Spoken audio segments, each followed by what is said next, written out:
Bonjour à vous, chers finissants. Et oui, c'est déjà le temps pour vous de nous quitter et pour choisir votre nouveau parcours après le Saint-Jean-Eudes. Donc, la présentation d'aujourd'hui se veut une présentation pour vous aider dans cette transition qui s'en vient pour vous, pour que cette transition-là soit la plus douce possible. Euh, Parce que oui, vous allez vivre une transition et quand on dit une transition, ben ça dit changement et quand on dit changement, ça peut vouloir dire insécurité, nouveauté. Alors je tenais à vous aider pour que ce nouveau départ se fasse le plus facilement possible pour vous. Alors la présentation a été construite par Dani Grenier, qui est ici la coordonnatrice aux communications. Donc, elle m'a aidé à faire la présentation Canva que je vais vous présenter. Alors, aujourd'hui, pendant la présentation, je vais vous parler des sujets suivants. Donc, on va commencer à discuter de la sanction des études, de la cote SRAC, de la cote R, quel est le meilleur cégep, y en a-t-il un? Système scolaire québécois, les cheminements particuliers, s'adapter à un nouvel environnement, structure des programmes au cégep, demande d'admission au cégep, demande d'admission dans un DEP, mes recommandations et les ressources que vous pourrez utiliser pour vous aider dans votre réflexion. Alors, tout d'abord, ce que vous devez savoir, c'est que pour obtenir votre diplôme d'études secondaires, il y a certaines exigences que vous devez avoir. Parmi ces exigences-là, vous devez avoir accumulé au moins 54 crédits de 4e et 5e secondaire, dont au moins 20 de 5e secondaire. Donc, chacun de vos cours vaut un certain nombre de crédits, comme par exemple, votre cours de français vaut 6 crédits. Votre cours de monde contemporain vaut 4 crédits. Donc, tous les cours que vous avez à votre horaire sont associés à des crédits, à des unités de cours. Et pour avoir votre diplôme d'études secondaires, vous devez en avoir accumulé au moins 54 en 4e et 5e secondaire. Donc, comme vous êtes tous en secondaire 5, ça veut dire que vous avez tous eu vos unités de secondaire 4. Maintenant, il vous reste à obtenir ceux de secondaire 5 et vous devez en obtenir au moins 20 unités. Ensuite, vous devez avoir réussi certains cours pour obtenir votre diplôme d'études secondaires. En secondaire 4, vous deviez réussir vos mathématiques, que ce soit CST ou SN, votre cours d'histoire, de sciences, d'art plastique, ou musique ou art dramatique. Et en secondaire 5, vous devez réussir votre cours d'anglais, de français, d'éducation physique ou d'éthique.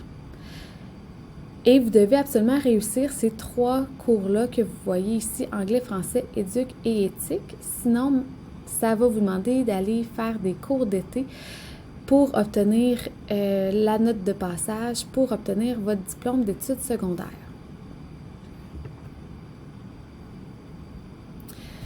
Qu'est-ce que la cote SRAC? Alors, la cote SRAC, c'est la cote qui va servir pour les cégeps à décider qui peut être admis dans un programme ou non.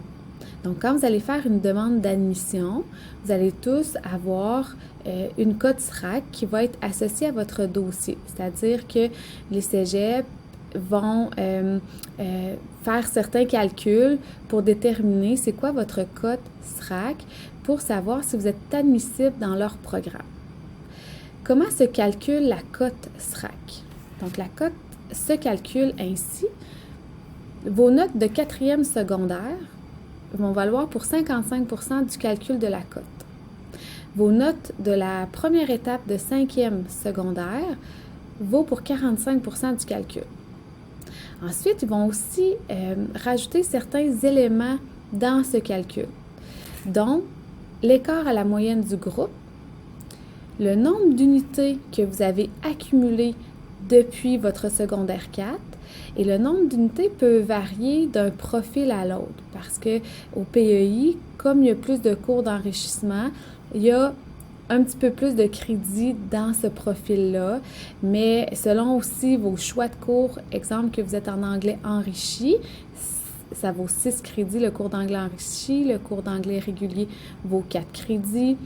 Selon aussi les mathématiques que vous avez, les mathématiques SN, 6 crédits, les mathématiques CST, 4 crédits. Bref, selon le nombre de crédits que vous allez avoir obtenus en secondaire 4 et 5, ça va avoir une répercussion sur le calcul de votre cote SRAC. Mais aussi le choix de votre programme au cégep. Si, exemple, vous faites une demande dans le programme de sciences de la nature, vos cours de mathématiques, chimie et physique vont avoir une importance plus grande et donc vont être considérés davantage dans le calcul de la cote SRAC par rapport à un élève qui fait une demande en sciences humaines où les cours chimie, physique et maths SN ne sont pas des préalables, donc il n'y aura pas d'importance accordée à ces cours-là comparativement à d'autres cours comme éthique, histoire, monde contemporain, plus les cours en lien avec l'univers social. Donc, selon le programme que vous allez choisir au cégep, ça va faire une différence sur le calcul de votre cote SRAC. Et votre cours de français, c'est le cours le plus important de votre parcours scolaire dans le calcul de la cote SRAC. Il vaut pour 24% de plus que les autres matières. Ce qui est important de comprendre, c'est que la cote SRAC sert uniquement, et là je vous l'ai mentionné ici dans le bas, sert uniquement pour les programmes qui sont contingentés au cégep. Donc, les cégeps vont utiliser la cote seulement si vous désirez faire votre demande d'admission dans un programme qui est contingenté au cégep. Souvent, les programmes contingentés sont les programmes techniques.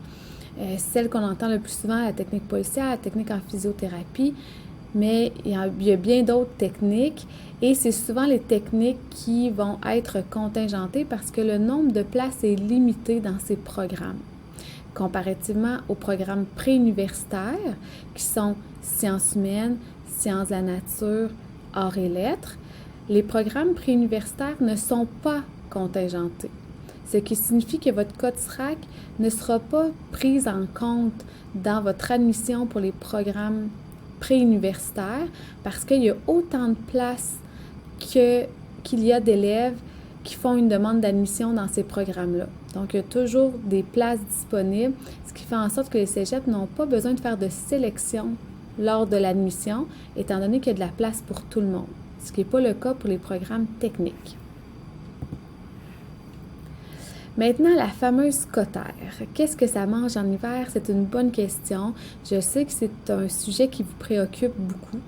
Je vais essayer d'être le plus simple et clair possible pour vous l'expliquer. La cote R, c'est une cote qui se calcule au cégep.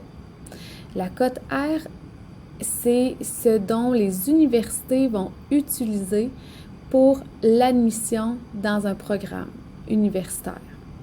Au même titre que la cote SRAC sert pour les cégeps pour votre admission dans les cégeps, la cote R sert aux universités pour votre admission dans les universités. La cote R, c'est un calcul qui est très complexe dans lequel il y a beaucoup de notions qui sont prises en compte pour ce calcul.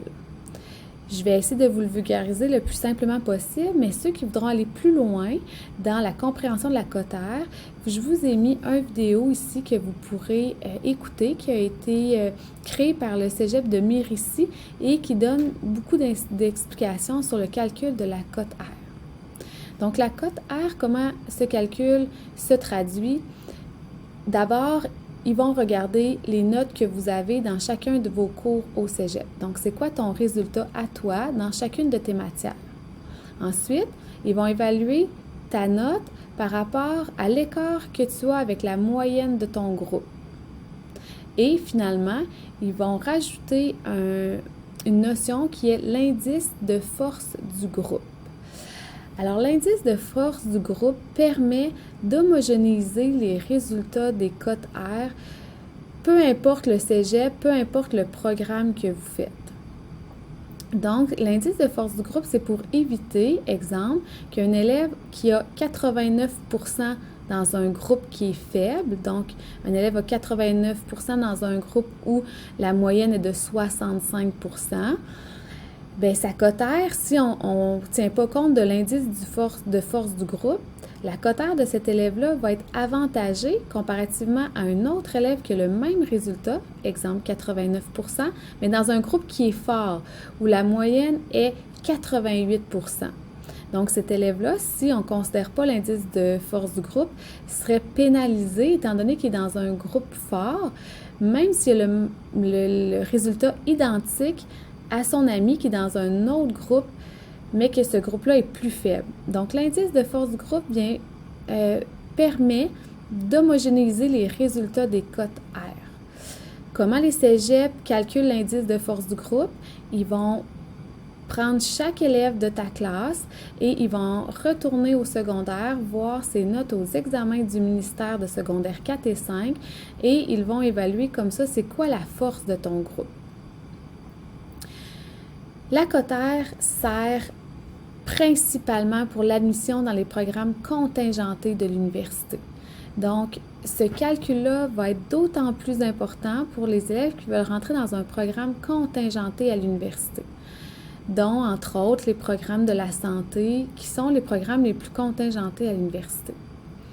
Par contre, si ton programme à l'université n'est pas contingenté, ta cote R n'aura pas autant d'importance. L'importance que tu dois accorder à ta cote R dépend du programme qui t'intéresse à l'université. Mais je vous invite à visionner la capsule vidéo du Cégep Mérisy. Ça va vous aider à aller plus loin dans le calcul de la cote et de vous expliquer toutes les nuances possibles. La cote R, qu'est-ce que ça veut dire aussi? C'est difficile pour vous de tout saisir là, comment ça se traduit en résultat, mais pour vous donner une échelle de mesure, les cotes R entre 32 et 35 signifient une note très supérieure à la moyenne. En santé, il faut souvent être entre 32 et 35 pour les programmes de la santé, la médecine étant le programme le plus contingenté qui est à 34, presque 35, tout dépendant des années, dépendamment aussi des universités. Entre 29,5 et 31,9, c'est des notes supérieures à la moyenne. Entre 26 et 29,4, c'est des notes au-dessus de la moyenne. Et entre 20 et 25,9, c'est des notes dans la moyenne. Donc, ça vous donne un petit peu une idée de ce que ça signifie quand un élève du cégep vous dit « Moi, j'ai une cote R de 29, de 26 ou de 34 », ça vous donne un aperçu de ce que ça signifie. Quel est le meilleur cégep? C'est une question que je me fais poser pratiquement à chaque jour. Le meilleur cégep, c'est celui qui va répondre à tes besoins à toi. Il n'y a pas de meilleur cégep. Vous êtes tous différents, avec des besoins différents, avec des histoires de vie différentes, des plans d'avenir différents, qui fait en sorte qu'il n'y a pas un meilleur cégep. Tous les cégeps sont bons. Il suffit de trouver celui qui, toi, te permettra de répondre à tes besoins puis à ton plan d'avenir à toi. Souvent, on pense qu'il y a certains cégeps qui sont meilleurs en termes de cote R. Donc, si je vais dans tel cégep, je risque d'avoir une meilleure cote R que dans un autre cégep. Ça, cette affirmation-là est fausse. Ce n'est pas une bonne information. Il n'y a pas un cégep qui valorise ou favorise la cote R versus un autre cégep. Parce qu'il y a tellement de facteurs qui sont en lien dans le calcul de la cote R dont vous n'avez aucun contrôle. Vous n'avez aucun contrôle sur l'indice de force du groupe, de votre groupe. Vous n'avez aucun contrôle sur c'est quoi les notes que les gens dans ta classe vont avoir eues au secondaire pour calculer l'indice de force du groupe de ton groupe. Et il y a aussi plein d'autres subtilités dans le calcul de la cote R qui fait en sorte que vous n'avez pas de contrôle sur ce calcul-là, mis à part un élément très important qui est vos résultats à vous. C'est quoi la note que toi, tu vas avoir dans ton cours? Et c'est le seul contrôle que toi, tu as sur ta cote R, c'est avoir les meilleures notes possibles dans chacun de tes cours. Et avoir les meilleures notes possibles, ça va dépendre de si tu es motivé à aller étudier, ça va dépendre si tu aimes ton cégep, tu aimes ton environnement, tu aimes l'espace dans lequel tu étudies. Si tu es bien dans ton cégep, parce que, exemple, tu pratiques le sport qui t'intéresse, parce que tu es avec des amis qui te donnent confiance, parce que tu aimes l'environnement, la vibe du cégep. Puis c'est ça qui fait en sorte que tu es motivé dans tes études et qui fait en sorte que tu as des bons résultats et donc ça va avoir un impact sur ta cote R par la suite. Il faut donc que tu choisisses le cégep qui répond le mieux à tes besoins à toi.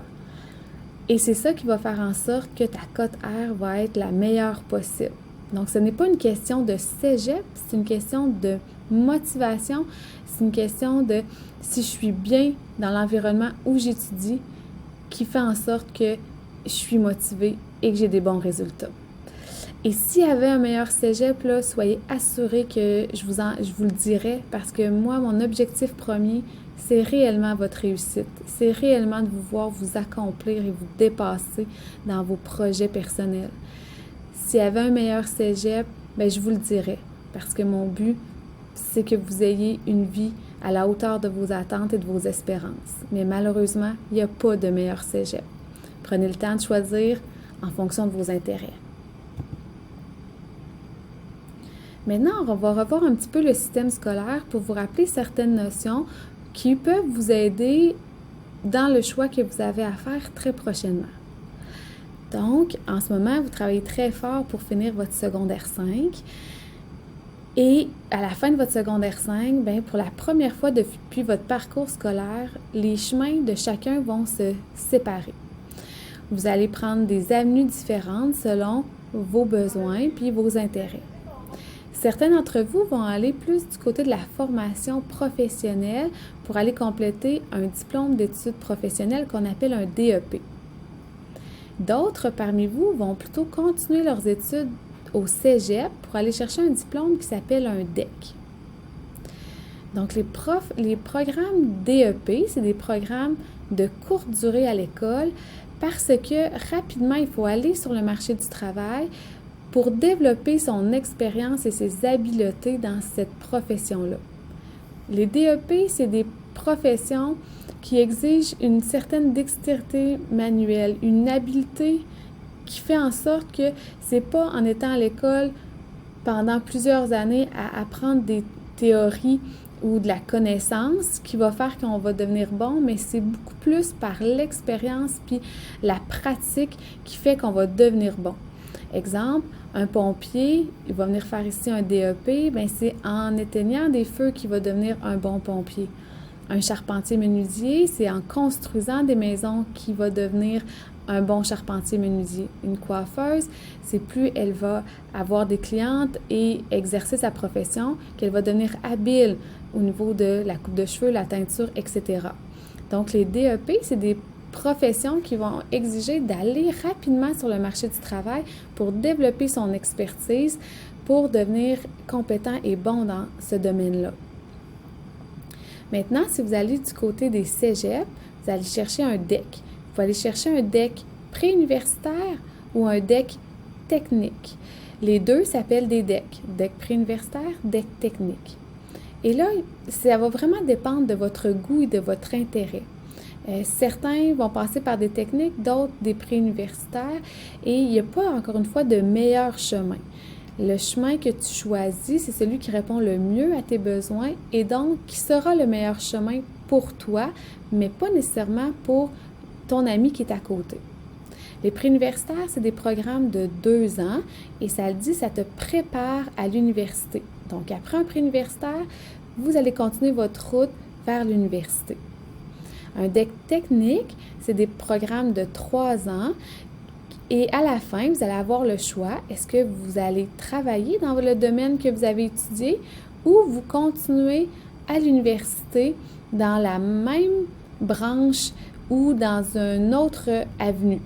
Parce qu'à l'université, qu'est-ce qu'il faut comprendre? c'est que la majorité des programmes universitaires n'a pas d'exigence sur est-ce que tu as fait un préuniversitaire ou est-ce que tu as fait une technique. La grande majorité des programmes universitaires vont vous exiger d'être allé au cégep, être allé compléter un DEC, peu importe si c'est un préuniversitaire ou une technique, l'important c'est d'être allé au cégep pour ensuite rentrer à l'université. Alors, je vous donne un exemple.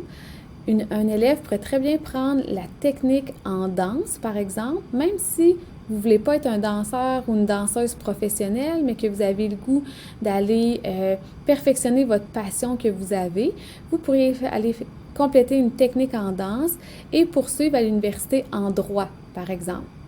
Comme vous pourriez faire un préuniversitaire en sciences humaines et poursuivre vos études en droit à l'université. Il y a plusieurs chemins possibles pour une même profession. C'est sûr qu'il y a des professions qui ont des exigences à l'université où vous n'aurez pas le choix d'avoir certains programmes spécifiques au cégep. Et là, j'entends les programmes de la santé, donc tous les programmes de la santé, que ce soit médecin, pharmacien, dentiste, physiothérapeute, ergothérapeute, etc. C'est certain que vous devez prendre un programme spécifique qui s'appelle Sciences de la nature, qui est un préuniversitaire, pour ensuite rentrer dans le domaine de la santé. C'est la même chose pour si vous vous intéressez à la recherche scientifique, que ce soit la biologie, la microbiologie, la physique, etc. Si vous voulez faire de la recherche scientifique pour faire avancer la science, ça va vous prendre aussi un programme préuniversitaire en sciences de la nature. Et beaucoup de professions du génie pour devenir ingénieur, vont également exiger d'avoir un programme préuniversitaire en sciences de la nature. Mais parfois, c'est aussi possible de rentrer pour devenir ingénieur à l'université avec un programme technique. Je vous donne un exemple d'ingénieur civil. Si vous voulez devenir ingénieur civil puis compléter votre formation à l'université, vous pouvez très bien passer par une technique en génie civil pour ensuite compléter à l'université en génie civil, ou vous pourriez passer par le programme Sciences de la nature pour ensuite continuer à l'université. Vous auriez le choix. Il ne faut donc pas éliminer les techniques ou même si vous savez que vous voulez aller à l'université plus tard, un programme technique peut être une très bonne décision malgré le fait que vous savez que vous voulez aller à l'université plus tard. Comme un préuniversitaire peut être une très bonne décision pour un autre élève, sachant qu'il veut aller à l'université. Je le répète, il n'y a pas de meilleur chemin, il n'y a pas un chemin universel, c'est le chemin que vous allez décider parce qu'il répond à vos besoins à vous.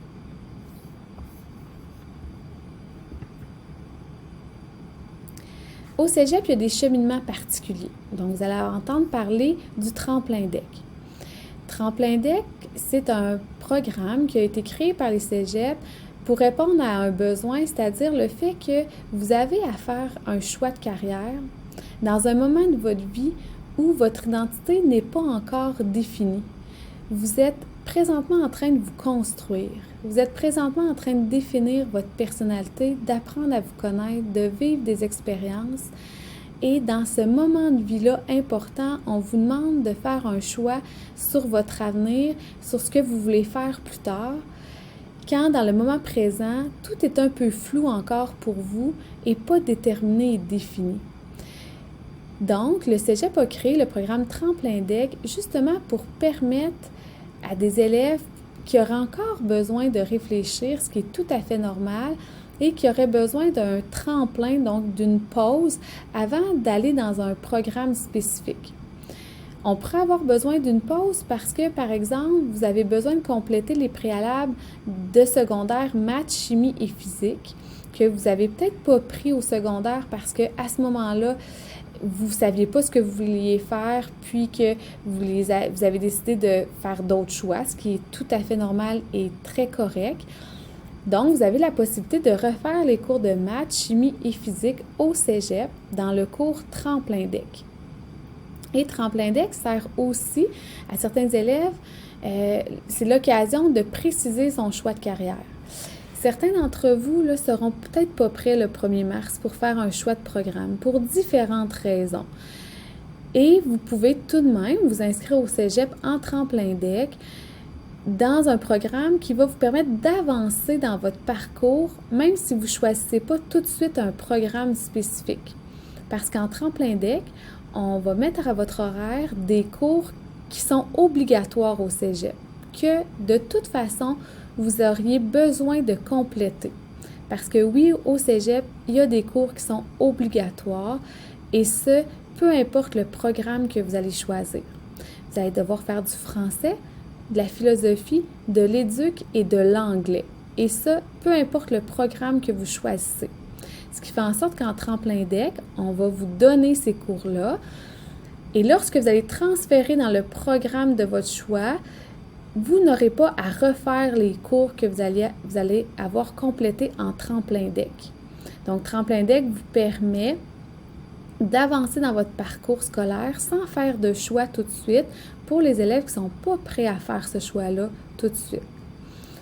Et en même temps, ça peut vous permettre, tremplin deck, d'augmenter vos résultats.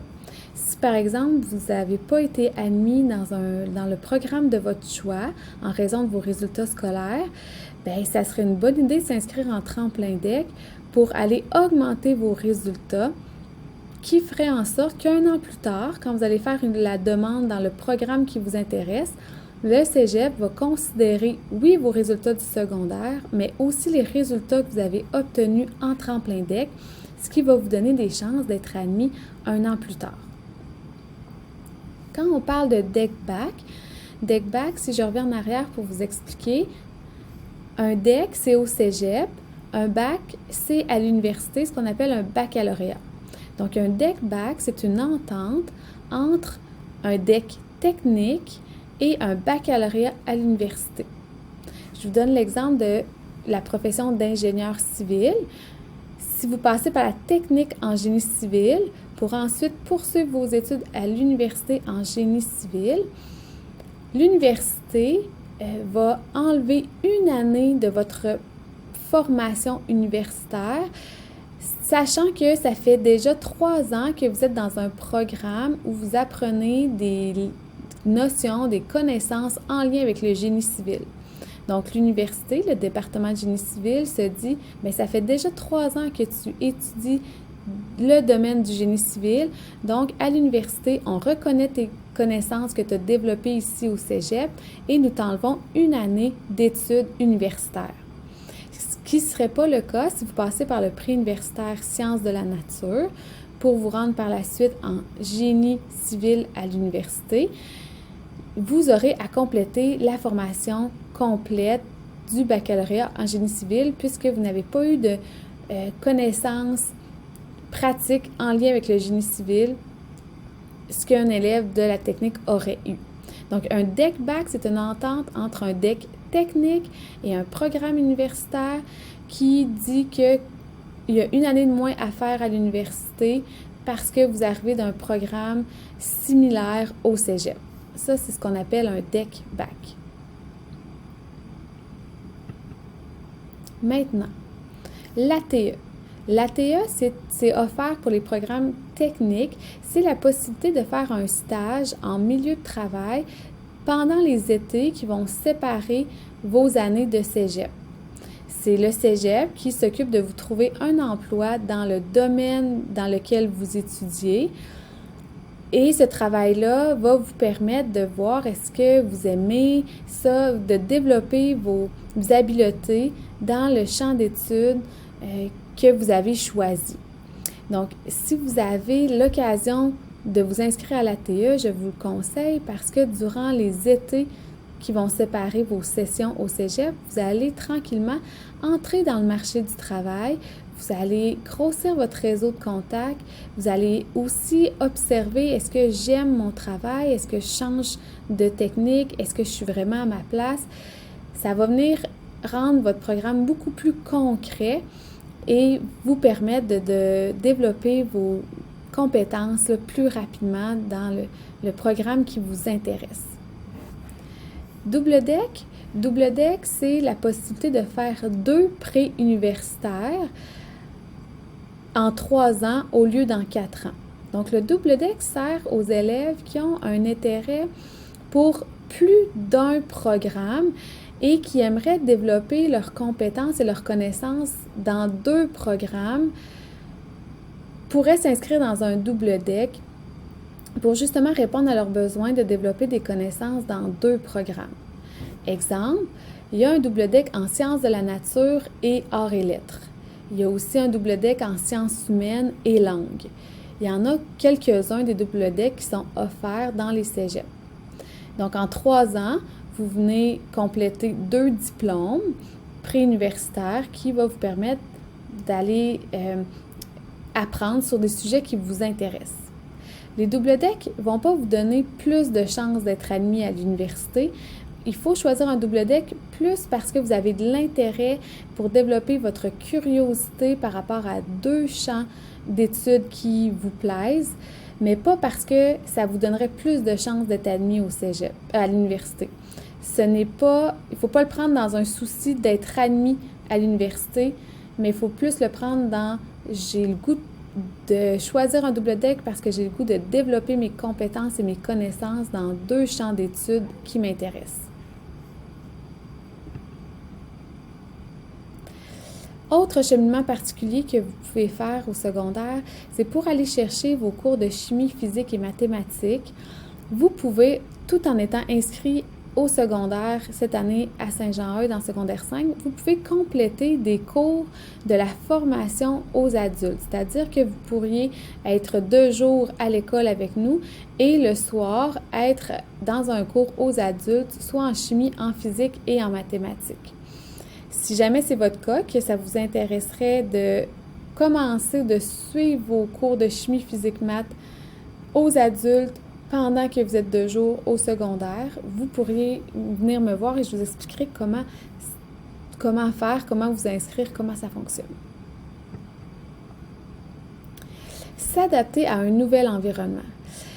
Et oui, là, vous êtes en train de tourner une page de votre vie, une page de 5 ans avec nous à Saint-Jean-Eudes pour un nouveau départ vers soit les cégeps ou les DEP. Chaque fois que vous allez vivre un changement dans votre vie, changement dit nouveauté, dit s'adapter, dit aussi insécurité, vulnérabilité, parce qu'on sort d'une zone de confort pour découvrir autre chose et atteindre des nouveaux objectifs. Le conseil que j'ai le goût de vous donner, c'est laissez-vous du temps. Laissez du temps à votre esprit pour vous adapter à ce nouvel environnement qui s'en vient pour vous. Et vous allez voir, le temps fait toujours son œuvre. Le temps nous permet de se sentir à nouveau confortable dans un nouvel environnement. Mais pour vous aider dans cette transition-là, pour qu'elle soit la plus douce possible, malgré le fait que c'est normal de vivre certaines insécurités, c'est normal de sentir un peu de stress, de fébrilité par rapport à ce nouveau départ-là, je vais essayer de vous aider à ce que ça soit le plus doux possible malgré tout.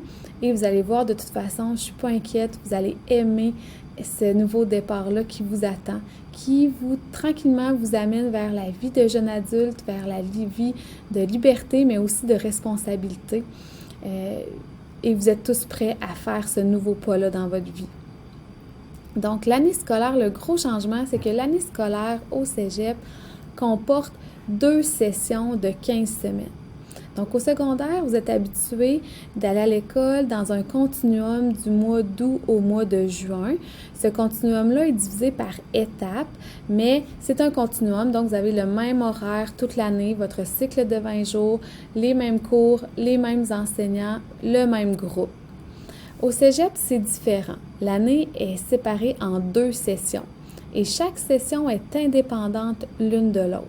C'est-à-dire que quand vous avez fini votre première session de 15 semaines, vous allez commencer par la suite votre 2e session et là, c'est des nouveaux profs, un nouvel horaire, des nouveaux cours. C'est comme si vous commenciez une nouvelle année. C'est pour ça qu'au cégep, on dit que ça va très vite parce que c'est condensé. Vos cours sont condensés en sessions et chaque session est 15 semaines. Donc, vous avez seulement 30 semaines d'école quand vous êtes au cégep et le reste, et oui, vous êtes en congé. Donc, il y a aussi des beaux avantages au cégep, c'est qu'il y a plus de vacances à Noël et il y a plus de vacances aussi d'été. Alors, on va dire que la session Un, c'est la session d'automne qui va s'échelonner du mois d'août au mois de décembre. Et la session 2, c'est la session d'hiver qui va s'échelonner du mois de janvier au mois de mai. L'horaire aussi est différente au cégep. L'horaire est individuel. C'est maintenant rendu chacun pour vous selon votre programme et selon le cégep que vous allez choisir. Donc, il n'y aura pas de cloche qui va vous rappeler que vous devez arriver à telle heure à votre cours. Vous devez suivre votre horaire et l'horaire est variable. Vos cours peuvent s'échelonner de 8 heures le matin à 9 heures le soir, selon votre cégep, selon votre programme. Et l'horaire fonctionne en jours de semaine, c'est-à-dire qu'à chaque lundi, vous allez toujours avoir les mêmes cours. Chaque mardi, toujours les mêmes cours. Chaque mercredi, toujours les mêmes cours. Ce qui fait en sorte que ça peut être plus facile de gérer votre horaire, sachant qu'à chaque jour de semaine, vous avez tel ou tel autre cours.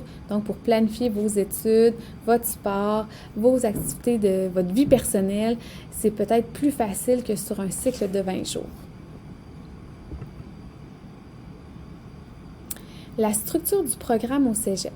Alors, comme je l'expliquais tantôt, au cégep, vous allez tous devoir faire des cours de la formation générale qu'on appelle, c'est-à-dire que des cours qui sont obligatoires pour chaque cégepien. Vous devrez compléter 4 cours de français, 3 cours de philosophie, 3 cours d'éducation physique, 2 cours d'anglais et 2 cours complémentaires. Lorsqu'on dit 4 cours de français, ça signifie que vous allez avoir pendant 4 sessions, un cours de français par semaine. 3 cours de philosophie signifie que pendant 3 sessions, vous allez avoir un cours de philosophie par semaine. 3 cours d'éducation physique, pendant 3 sessions, vous allez avoir un cours d'éducation physique par semaine, 2 cours d'anglais, donc pendant 2 sessions, vous avez de l'anglais, et 2 cours complémentaires. Pendant 2 sessions, vous allez avoir des cours complémentaires. Les cours complémentaires, c'est des cours au choix. Donc, le cégep va vous donner une liste de cours et vous allez devoir choisir 2 cours parmi cette liste-là qui vous intéressent pour les avoir à votre horaire. Je mets juste une petite parenthèse sur le cours de français. Il se peut que certains d'entre vous aient un 5e cours de français. Donc, tous les élèves qui ont une note de 70% et moins à la fin de l'année scolaire en français vont se voir rajouter un 5e cours de français au cégep. Parce qu'au cégep, le français compte dans toutes les matières, c'est-à-dire que vous pouvez perdre des points pour vos fautes d'orthographe dans tous vos cours, que ce soit vos cours de maths, d'histoire, de sciences, peu importe, le français compte dans vos examens et dans la remise de vos travaux. Si vous avez une note de 70% et moins au secondaire, le cégep juge qu'il vous manque des acquis au niveau de la grammaire qui pourrait malheureusement vous faire perdre beaucoup de points dans vos travaux au cégep. Ils vont donc vous rajouter un 5e cours de français pour vous rajouter des notions de grammaire, d'orthographe, etc. Et au cégep, en plus de la formation générale, vous allez avoir votre formation spécifique, c'est-à-dire les cours qui sont propres à votre programme. Si vous êtes en sciences humaines, ça va être des cours propres à sciences humaines, propres à sciences de la nature, propres à la technique que vous avez choisie.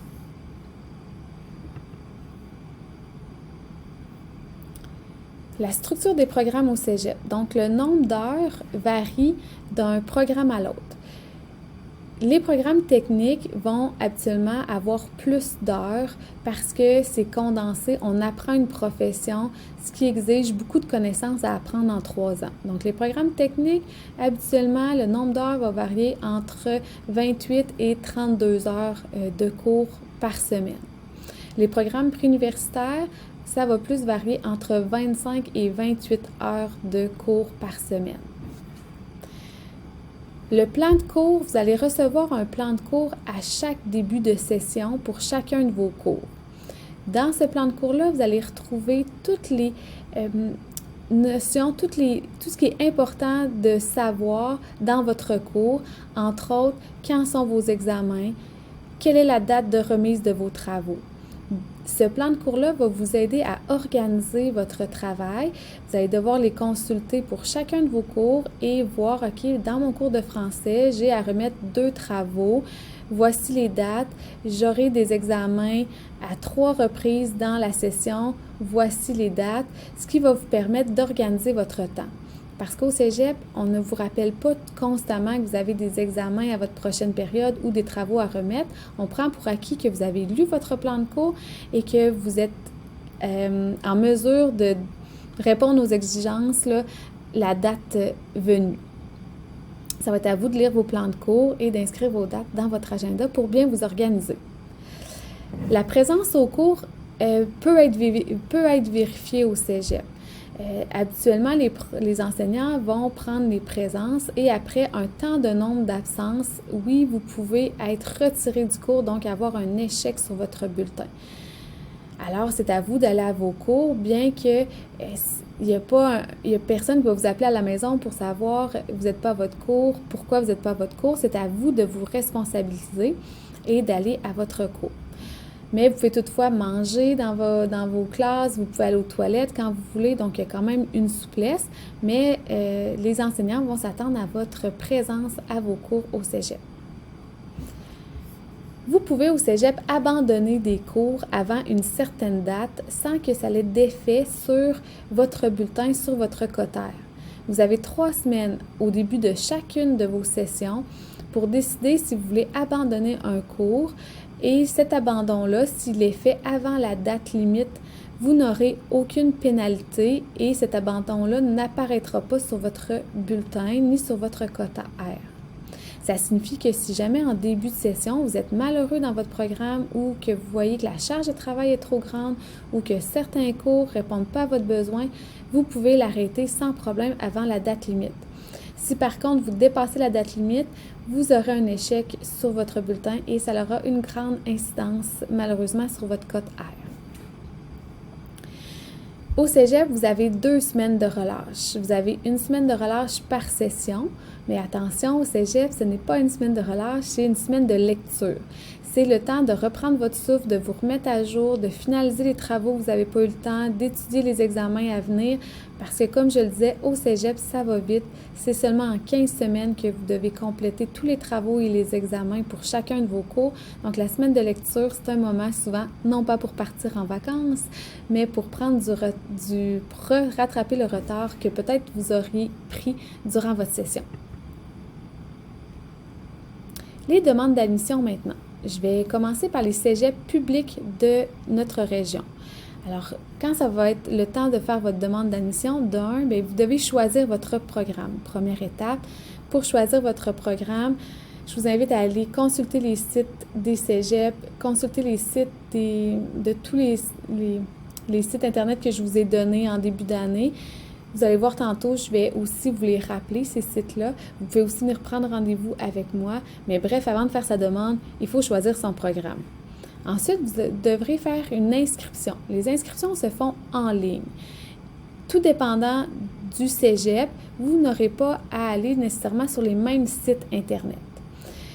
Les cégeps publics fonctionnent par regroupement de services régionaux d'admission. C'est-à-dire que pour un regroupement, ici le regroupement du SRAC, le SRAC va regrouper plusieurs cégeps ensemble, les cégeps de Québec et les environs. Mais les environs, c'est des environs quand même éloignés parce que Rimouski, la Gaspésie, le bas du fleuve, finalement, se retrouvent dans notre région qui est le SRAC. Le SRASEL va regrouper les cégeps publics du Saguenay-Lac-Saint-Jean, donc Jonquière, Alma, Chicoutimi, etc. Et le SRAM regroupe les cégeps de Montréal et les environs. Alors, si votre programme est dans un cégep public, vous allez cliquer ici sur le regroupement dans lequel votre cégep se situe. Donc, je vous donne un exemple. On va cliquer ici sur le SRAC. Vous allez arriver à cette page-là et vous allez venir cliquer ici sur « Admission ». Vous allez venir sélectionner le cégep de votre choix. Donc là, vous voyez tous les cégeps qui font partie du SRAC.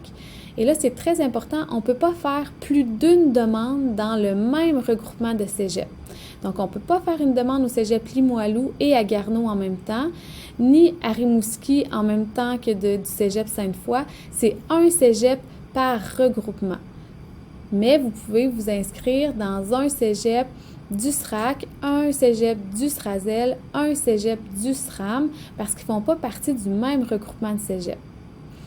Exemple, que vous voulez vous inscrire au cégep Limoilou Campus de Québec, vous allez venir cliquer sur votre cégep.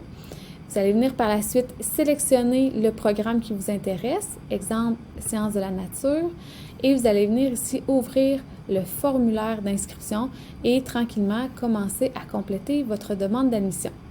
Je veux juste vous rappeler que je viens vous visiter la semaine prochaine, soit le 15 février ou à d'autres moments dans la semaine. L'horaire reste à confirmer pour certains groupes et vous pourrez tous faire votre demande d'admission avec moi.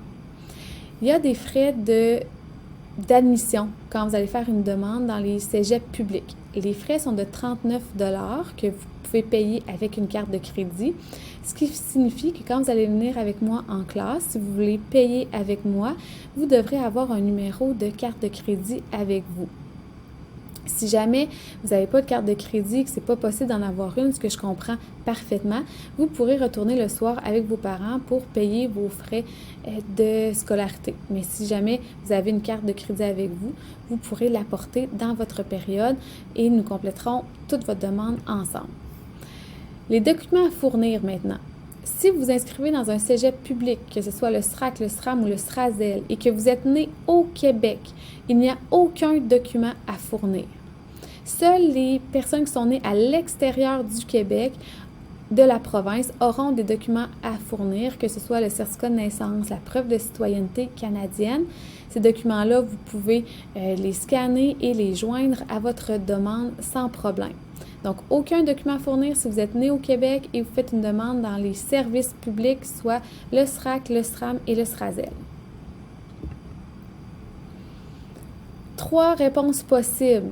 Vous êtes admis, vous êtes en liste d'attente ou vous êtes refusé. Si vous êtes admis, il ne faut juste pas oublier que c'est conditionnel à l'obtention de votre diplôme d'études secondaires. Ça signifie que vous devez réussir à la fin de l'année votre diplôme d'études secondaires. Ce qui fait qu'il ne faut pas baisser les bras tout de suite. Il ne faut pas arrêter les efforts parce que le cégep peut réévaluer votre candidature à la fin de l'année selon votre bulletin de fin d'année. Alors, vous devez là, continuer à travailler fort jusqu'à la fin de l'année, mais vous pouvez vous enthousiasmer puisque bravo, vous avez été admis, puis c'est une belle étape pour vous. Après avoir été admis, c'est super important de lire la communication que vous allez recevoir du cégep parce que par la suite, vous devez vous inscrire au cégep. Donc, vous avez fait une demande d'admission, on a dit oui, maintenant, tu peux faire une inscription au cégep. Et là, c'est la deuxième étape, vous allez devoir vous inscrire au cégep et payer les frais de scolarité du cégep. Ce qui fait en sorte que si vous ne respectez pas les dates et que vous ne vous inscrivez pas au cégep dans les dates qui vont être écrites dans votre lettre, ça signifie que vous allez être refusé, on va annuler votre demande d'admission. Donc, super important, une fois qu'on est admis, on se réjouit, on est content, c'est super. Par contre, on lit bien sa lettre, on vérifie ses dates, on s'inscrit au cégep, on paye ses frais de scolarité. On n'oublie pas de continuer à donner des efforts parce que vos notes vont compter jusqu'à la fin. Et vous allez aussi avoir à compléter un examen d'anglais sur le site Internet. Donc, le cégep va tout vous expliquer comment faire ça. Vous devez faire un test qui va vous classer dans le bon niveau d'anglais.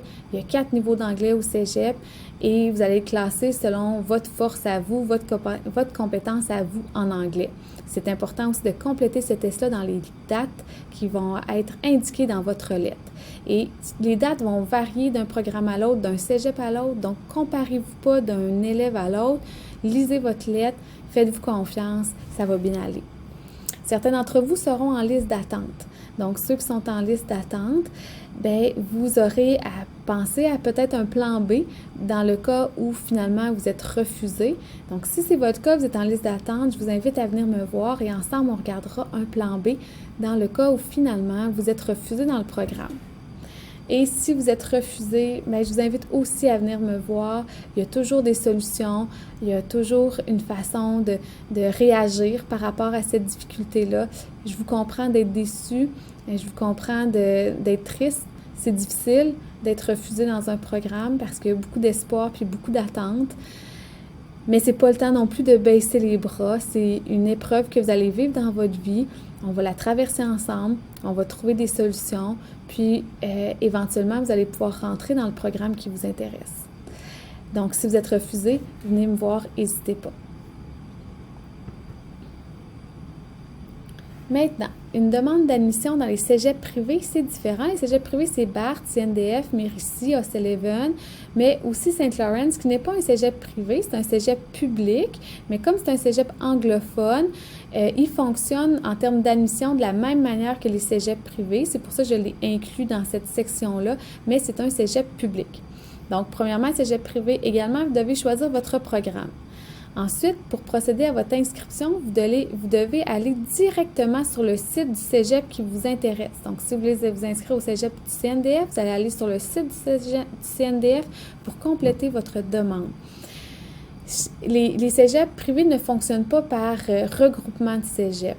Donc, c'est pour ça que vous devez aller directement sur le site du cégep privé qui vous intéresse. C'est la même chose pour Saint-Laurent.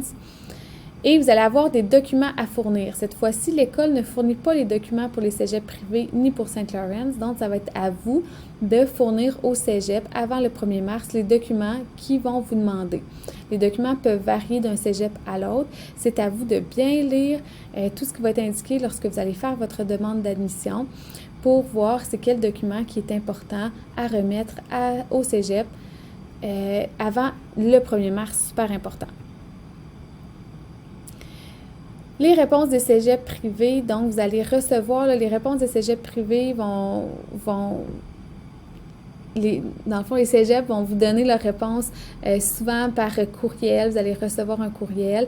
Les dates peuvent varier. Comme il n'y a pas d'agglomération de cégep, les dates peuvent varier pour connaître votre réponse d'admission dans les cégeps privés. C'est à vous de surveiller vos courriels puis d'être à jour dans vos communications. Les demandes d'admission dans les DEP. Alors, vous avez, là aussi dans les DEP, vous devez faire un choix de programme. Donc, vous choisissez votre programme. Ensuite, vous allez faire votre inscription sur le site du SRAF. Vous allez devoir cliquer ici sur le site du SRAF et compléter votre demande en ligne. Là aussi, dans les DEP, vous allez avoir des documents à fournir qui vont être indiqués lorsque vous allez compléter votre demande d'admission. Donc, c'est à vous de bien lire pour fournir les bons documents. Et souvent, dans les DEP, vous allez avoir également un test de classement à faire, soit une entrevue, des tests physiques, des tests qui évaluent vos habiletés manuelles ou des tests psychométriques. On veut vérifier si vous avez le profil et les habiletés pour compléter votre test physique.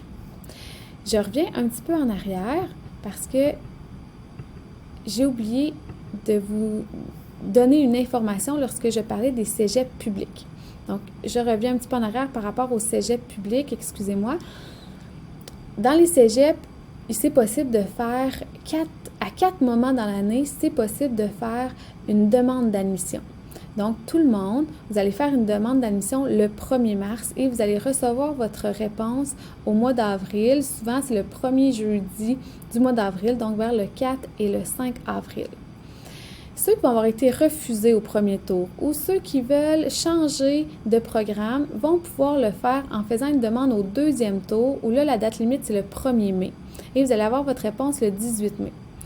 Même chose si après le deuxième tour, vous êtes refusé ou vous voulez changer de programme, vous pourrez faire une demande au troisième tour. Le troisième tour, la date limite, c'est le 1er juin et les réponses vont arriver vers le 13 juin. Et vous pouvez aussi faire une demande le 1er août et vous allez recevoir votre réponse au mois d'août. Ce qui est important de comprendre, c'est qu'après le premier tour, pour tous les programmes contingentés, ça va être impossible de faire une demande au deuxième tour. Les places vont tous être prises. Donc, si vous faites une demande dans un programme contingenté, c'est au premier tour que vous devez absolument être accepté. Sinon, ça signifie que vous allez devoir faire une demande 1 an plus tard pour rentrer dans votre programme. Cette année, vous avez seulement 2 bulletins, ce qui fait en sorte qu'après le premier tour, vous n'aurez pas de nouveaux bulletins. Le deuxième bulletin va être à la fin de l'année. Ce qui signifie que cette année, pour tous ceux qui vont avoir été refusés au premier tour, bien, au deuxième tour et au troisième tour, il n'y aura pas de nouveaux bulletins, donc il n'y aura pas de nouvelles notes, ce qui fait que malheureusement, vous allez devoir attendre au 1er août pour savoir si vous êtes admis ou pas. Si c'est votre cas, comme je le disais tantôt, si vous êtes refusé, venez me voir et on va voir les stratégies là, pour vous, puis c'est quoi la meilleure option qui va répondre à votre besoin à vous. Alors, je reviens en arrière. On était rendu au DEP. Alors, pour les DEP, il y a également 3 réponses possibles. Soit être admis, en liste d'attente ou refusé. Donc, si vous êtes admis, super important, vous suivez les consignes que vous allez recevoir également pour voir qu'est-ce qui reste à faire là, une fois que j'ai été admis. Est-ce que j'ai des inscriptions, des documents à remettre, etc. C'est à vous de bien lire vos communications une fois admis. Si vous êtes en liste d'attente, bien là aussi, venez me voir. On va penser à un plan B dans l'éventualité où finalement vous ne seriez pas admis. Et si vous êtes refusé, bien venez me voir également. On va regarder ça ensemble, puis on va penser à un plan B pour vous. Mes recommandations. Donc, il faut éviter de choisir un cégep selon la cote R. Ce n'est pas un bon argument pour faire le choix d'un cégep. Vous l'avez compris durant la présentation, la cote R dépend de plein de facteurs dont vous n'avez aucunement le contrôle. Le seul contrôle que vous avez dans la cote R, c'est vos résultats que vous allez obtenir. Donc, choisissez le cégep qui, vous pensez, va vous permettre d'avoir les meilleurs résultats parce que vous aimez l'environnement, vous aimez peut-être les sports qui sont donnés, le parascolaire, la vie culturelle, etc. Donc, évitez de choisir un cégep pour la cote R. Ça peut même vous nuire. Et autre recommandation, ne considérez pas seulement les sciences de la nature et les sciences humaines. C'est souvent les programmes dont on vous a le plus parlé, ce qui fait en sorte que c'est normal, vous avez le réflexe d'aller vers ces programmes-là parce que c'est ceux-là que vous connaissez, étant donné qu'on vous en a plus parlé. Mais il y a plein de programmes qui existent, hyper variés pour tous les goûts.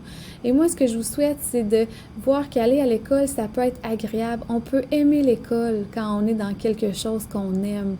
L'école, c'est apprendre sur des sujets qui nous intéressent.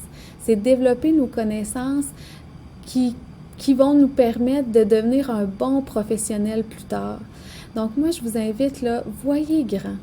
Voyez la vie grande, puis contentez-vous pas de suivre le chemin que tout le monde a pris avant vous, mais trouvez votre propre chemin à l'intérieur de vous qui va vous conduire vers une vie épanouissante. Voyez grand. Vous avez tous en vous là, les compétences puis le potentiel pour devenir l'être humain que vous désirez être. J'ai aucun doute.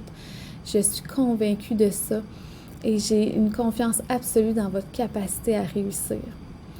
Et ça m'amène au 3e point qui est considérer également les programmes techniques et les programmes professionnels. Et même si vous voulez aller à l'université, ça peut être une excellente idée de prendre un programme technique si c'est ça qui va vous permettre d'aimer l'école et de vous épanouir. Donc, observez, prenez le temps de regarder, d'observer toutes vos possibilités. Venez me voir, ça va me faire plaisir d'en discuter avec vous. Mais surtout, épanouissez-vous. Choisissez ce qui vous intéresse. Osez être vous-même. Osez choisir une vie qui répond à vos attentes puis à vos exigences. Alors voilà pour mes recommandations, en espérant que cette présentation-là vous a aidé.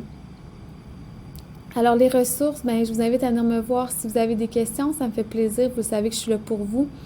Ici, je vous ai remis aussi toutes les ressources web qui peuvent être utiles pour vous, que ce soit monemploi.com, les emplois d'avenir, ma formation en vidéo, repères, allez sur les liens, allez faire vos recherches, venez me voir si vous avez des questions, ça va me faire plaisir. Et utilisez aussi les dépliants des cégeps qui peuvent vous aider. Alors sur ça, je vous souhaite le meilleur pour ce qui vous s'en vient pour vous. Sachez que je serai toujours là pour vous aider, même si vous êtes au cégep, donc n'hésitez pas à communiquer avec moi. Ça a été un plaisir de vous accompagner dans cette belle transition que vous êtes en train de vivre. Je vous souhaite à chacun le meilleur et le meilleur passe par se sentir bien dans sa vie, se sentir compétent, sentir qu'on s'épanouit. Vous le méritez tous, vous méritez tous la vie que vous souhaitez et c'est le vœu que je fais pour chacun d'entre vous. Alors prenez soin de vous, à bientôt!